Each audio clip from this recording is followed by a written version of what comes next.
লাল পলাশের দেশ পুরুলিয়া। পুরুলিয়ায় না জানি কত কি আছে। পাহাড়, ঝর্ণা, জঙ্গল, মন্দির সবকিছুই আপনি এই একটি জায়গাতে এসেই পেয়ে যাবেন। ভ্রমণ পিপাসুদের কাছে ভ্রমণের ক্ষেত্রে কম খরচে পুষ্টিকর ডেস্টিনেশন পুরুলিয়া। পুরুলিয়ার মূল আকর্ষণ অযোধ্যা পাহাড় হলেও এই অঞ্চলে রয়েছে একাধিক জলাধার। অযোধ্যা পাহাড়ের পাদদেশে রয়েছে একটি সুবিশাল জলাধার, যেখানে গেলে আপনি সপ্তাহান্তে ছুটিতে পেয়ে যাবেন দুদণ্ড শান্তি। সেই জায়গার নাম হলো মুরগুমা ড্যাম। উঁচু থেকে জলের দিকে তাকালে আপনার ভয়ও লাগতে পারে।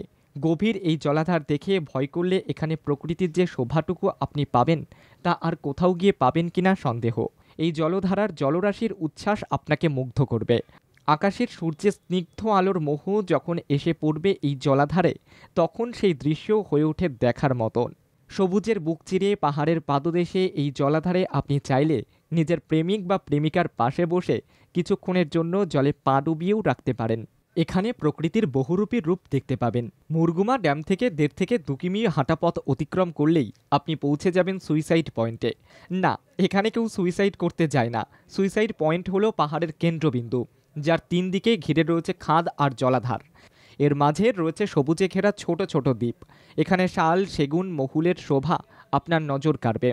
বাতাসের শীতল বিশুদ্ধ হাওয়ায় খেতে চাইলে এই সুইসাইড পয়েন্ট থেকে আপনি ঘুরে আসতেই পারেন। তবে বর্ষার সময় এখানে না যাওয়াই ভালো হবে।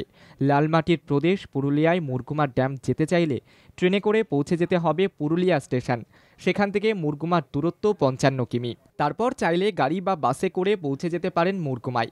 এখানে থাকার জন্য পেয়ে যাবেন স্বল্প কিছু রিসর্ট। তাহলে দেরি না করেই বসন্তের পলাশের ছোঁয়া লাগাতে পৌঁছে যান মুরগুমা ড্যামে।